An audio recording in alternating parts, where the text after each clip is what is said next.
So, number one, if you see, okay, let me start here. Today we start a whole new unit for English language arts.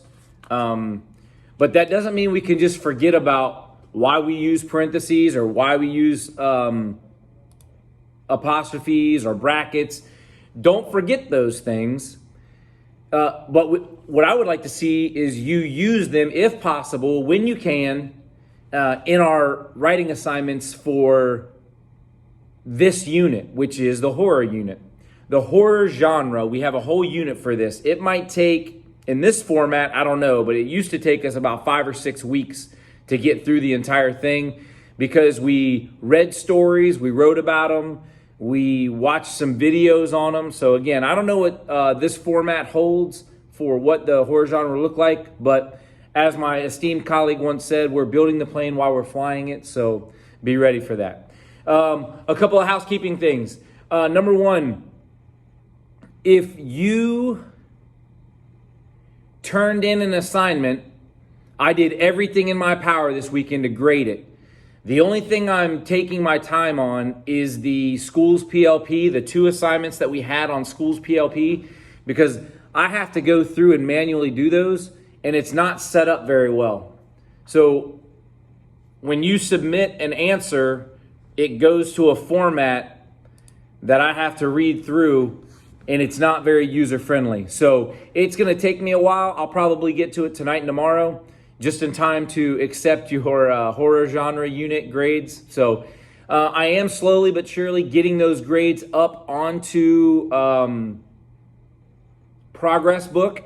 So your grades in Progress Book will be the whole story. Your grades on schools PLP is only part of the story. So some of the kids were asking, hey, it says I have an 84 on schools PLP, but that can't be true because I did 3 other assignments for you.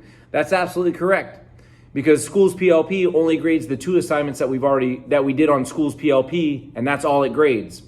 So I have to be the genius, thank you very much, and put it all together from Google Classroom and schools PLP. So there's a lot going on as far as, juggling, as far as schools PLP, Google Classroom, Progress Book grades.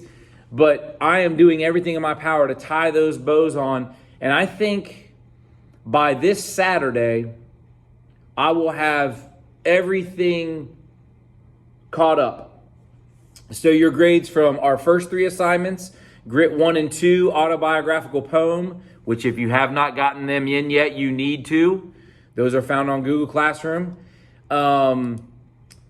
Our 2 schools PLP assignments, those 2 will be done graded. And then by the time I finish with those, we'll start picking up with these 2 assignments for the horror genre. So ultimately, by the end of this week, we'll be all caught up and I'll be a happy camper. I won't make any promises on that though, because who knows what's going to happen between now and then. I'm going to be asking some questions today, so I hope you're all paying attention. I'm going to be asking some questions and having you write into the chat section. Let's start right now with starting at the chat. Let's type in our name for easy attendance taking. And today is Miss McQuay's birthday, so make sure you say happy birthday to her. But thank you. Now they're starting to come in. Thank you. Appreciate it. Thank you. Keep writing those names in. It'll make it much easier. So again, today we are, keep typing your names.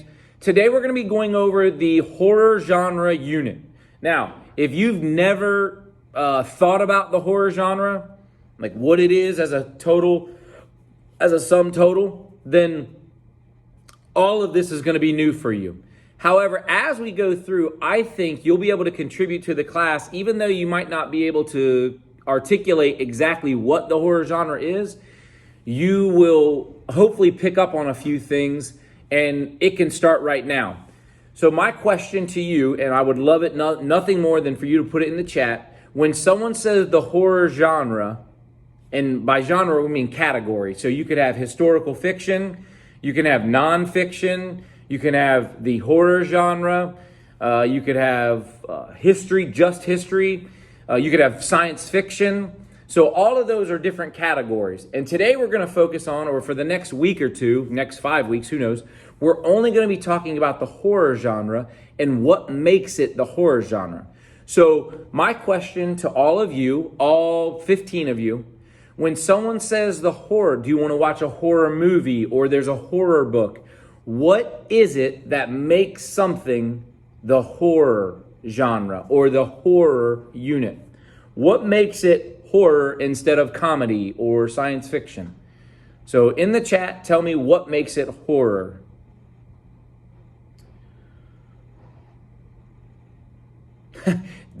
That's a great start. Ooh, that's a great answer. Thank you. Oh, that's a great answer. Okay. So far we had a crazy dude with a chainsaw, something that gives you chills. They're scary and they have a level of suspense. Oh man, there's a lot of answers that just came through. That was incredible. I'm trying my best to stress it. So a person, a real live person who turns into a toy or turns from a toy into a person, I believe that wholeheartedly. I actually watched a movie that would be considered the horror genre, and I think it's called The Boy, and it was about a doll that, I don't know, have you seen that? Yeah. Okay, I don't even know why. It was ridiculous. The ending was terrible. It was the worst movie the last 15 minutes. Okay, so let's see. Scary, jump scares. Like, oh, and that would play into the next answer that was given, which was suspenseful. The idea of a monster. So people keep writing a doll baby. Something that you would think is not scary, but we know is. These are great answers, by the way. Suspenseful, I knew what you meant. Scary, clowns. Yes, 100%. Clowns are always scary. So yeah, that had a clown, but it also had suspense. So some of you guys are getting this aspect of all of this. And one of the things that we mentioned, go ahead.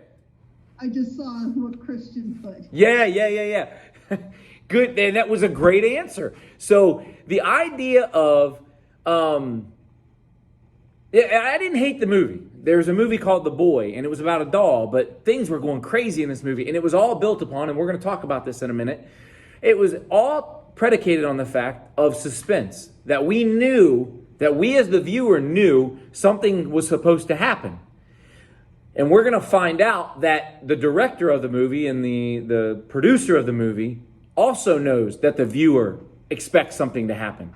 So they build in little bits of heightened suspense or tension in order to make that film scary, or I guess suspenseful is a better word. And it was mentioned that the ending of the movie was terrible. That you're absolutely correct. They strayed, like somebody new came in and finished it. It was crazy. But all that to say, we're going to be reading something, and I'm not sure the best way to do this.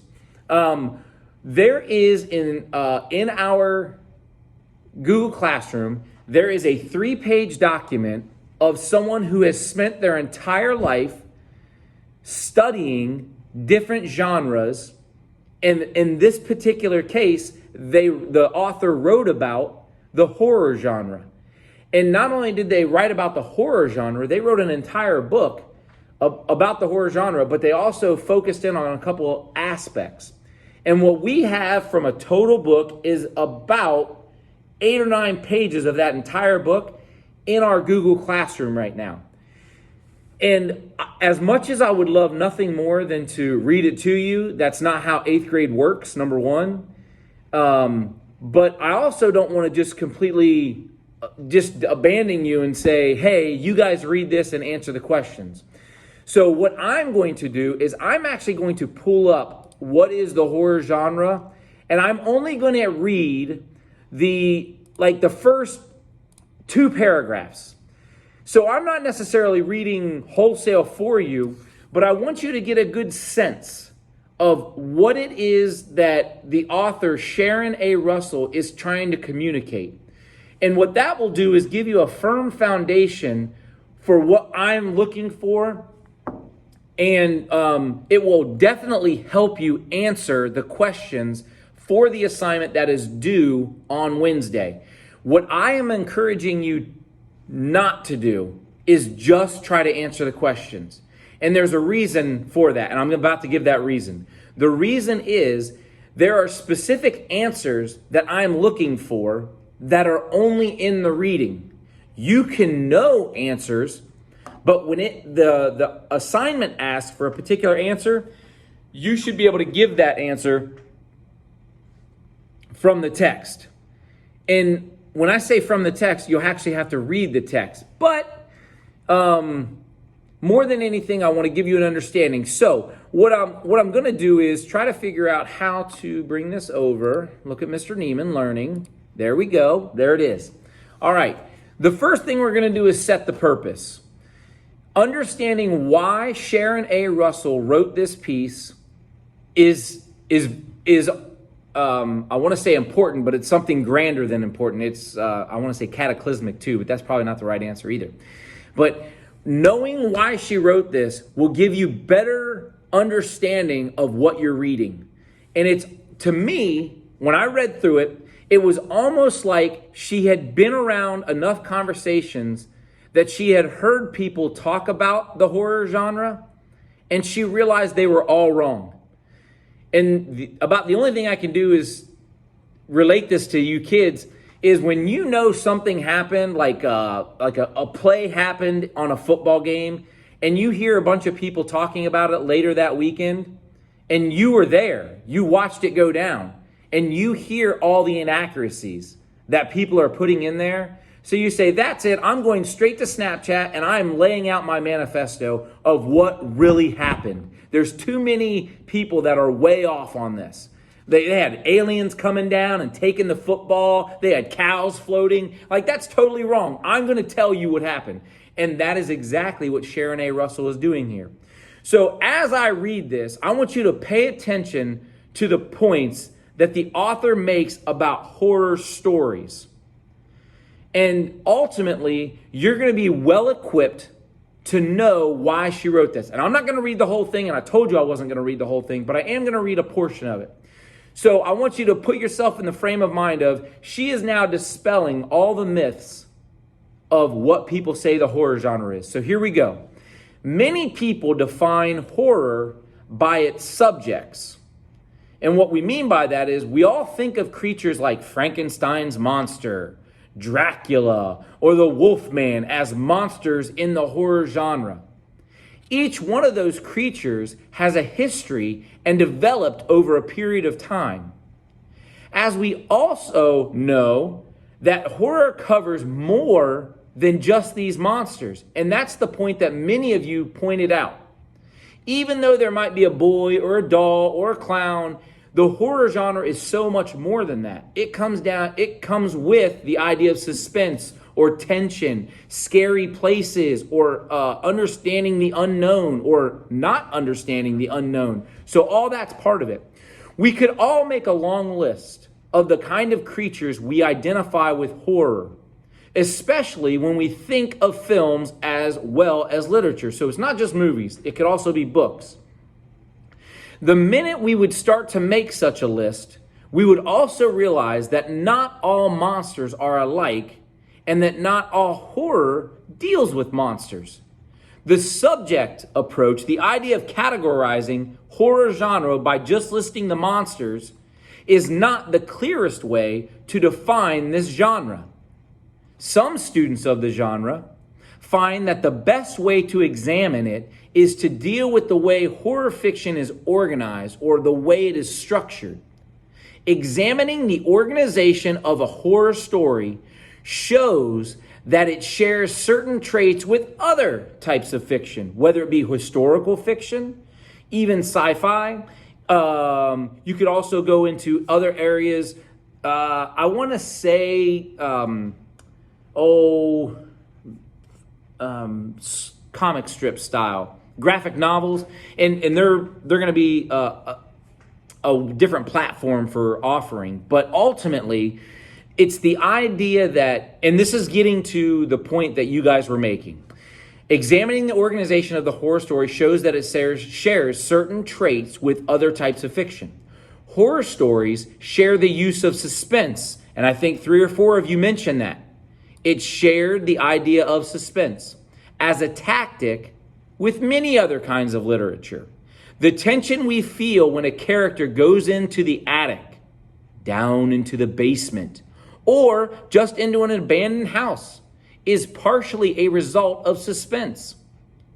We don't know what is going to happen, but that suspense is heightened or is intensified by our knowledge that something should go wrong. We know that characters involved in the world of horror always meet something awful when they go where they shouldn't go. Part of the tension is created because they are doing something we know is going to get them in trouble. Now, if you can imagine, all stories are like this. All stories have an expository section and then rising action, and we know this from all of our years of learning about the storyline. That rising action is heightening the tension. And then it comes to the climax, falling action, and then the resolution. But that idea of something is going to happen, the horror genre authors, filmmakers, producers are playing on what we know. So if you can imagine somebody mentioned It, the story It with the clown. That's Stephen King. Stephen King wrote another book, and he refers directly to our anticipation of horror. It was the story called Salem's Lot. The main character was Susan. Susan approaches the house, which is the source of evil. And then it is quoted, she found herself thinking of those drive-in horror movie epics where the heroine goes venturing up the narrow attic stairs or down into some dark cobwebby cellar, and she thinking, I'd never do that. But here she is doing that. Come on, Susan, you're better than that. Of course, Susan's fears are justified. She does end up losing her life in the basement, a victim of vampire. So I'm going to stop there, and there's plenty more. Go ahead. What did you say? They just ruined it in case anyone hasn't read it. I apologize. So if you've never read Salem's Lot and you were really hoping to. It doesn't last long. Yeah, it does. Don't get attached to suit. Yes. So ultimately, what in this case Sharon A. Russell is communicating, we as an outside observer recognize, don't do that. What are you doing? You're being goofy. And we recognize that something is about to happen. The person who wrote that book is playing on what we know should happen. And so they're intensifying that aspect. So there are many more things to read in the selection that we have in our Google Classroom, but I wanted to lay the foundation of the purpose of this is the idea that the best way to examine the genre is not by its subjects, whether it's Dracula, whether it's Wolfman, whether it's Frankenstein's monster. That is not the best way to do it, but rather organization by the genre itself. That is the best way to make that happen. So there are many, many, many other pieces to the puzzle for your assignment, but I want you to understand that you have in the reading found in Google Classroom more than enough to answer the questions. All you have to do is read it. What I would suggest is read through the selection once, read the questions that it's asking you, read through the selection again, and I guarantee you will be able to answer it. What I'm going to tell you in my history of doing this, everybody asks about parallel world, the supernatural with natural explanation, and just the supernatural. And I'm going to help you with that right now. In parallel world, and I'm going to give just a crazy example. In a parallel world, there is no time travel. I'm sorry. In this world, there is no time travel. In a parallel world, we will sit and watch a movie with time travel and not think twice about it. The reason that is because we understand that we are inside the book or inside the movie. We have voluntarily suspended reality and gone into that world. Another example might be if you've ever seen the movie The Wizard of Oz. We know that tornadoes don't take people from a black and white world and put them into a colored world with munchkins. We just know that doesn't happen. But for whatever reason, we allow it to happen in the movie or in Roald Dahl's Wizard of Oz. So that aspect we suspend in our lives. Therefore, it is a parallel world. Does the Tin Man talk? Yes. Does he have a heart? No. Is it possible to exist without a heart? No. Does the Scarecrow, does he have a brain? No. It is impossible to exist without a brain. But we allow these things to happen. Why? Because we recognize they're in a parallel world and we let that go. The other one is a supernatural, but with a natural explanation. So let's say you hear at night this noise, and that's the noise I'm making. No, it is not a dolphin. In this case, you think that something or someone is outside scratching your window. So what do? You obviously go up and look at it. And you find out it's just a branch touching your window and scratching. What you thought was supernatural, a monster scratching your window, was nothing. No, you can't keep sleeping. You have to wake up. And you find out there's a natural explanation, a tree limb touching that glass. That is a natural explanation for what you thought was supernatural. Now, the next one is just supernatural. The idea that you need a silver bullet to go through the heart of the Wolfman. That is supernatural. And Wolfman can't die unless that happens. Or you have to go stake through the heart for a wooden stake through the heart for Dracula. And Dracula can't die otherwise. Or the fact that, what does he need? Sunlight hits him, then he dies or something like that. So these are parallel world, supernatural explaining the natural, or even supernatural altogether. These are aspects of the horror genre that are probably better equipped to segment the idea of the horror genre or define the horror genre rather than monsters. So I'm going to allow you to work on this right now by yourself. But understand that I have office hours from 11:10 to 11:40 on Monday and Tuesday. And I also have office hours for a whole 45 minutes on Wednesday. So you are more than welcome to ask me questions. Send me emails. I don't have a problem with that. Just do your best to first read the 3 pages, then read over the questions, and then go back and reread the selection, then answer the questions. And I'm telling you, you'll be able to find it. So, go ahead. Real quick, sorry about that. That's okay. I just sent you in the chat some names. Excellent. You could just create a breakout room with those names on them. Of course I can create a breakout room. I'm going to just review some things. So some of you are going to get a message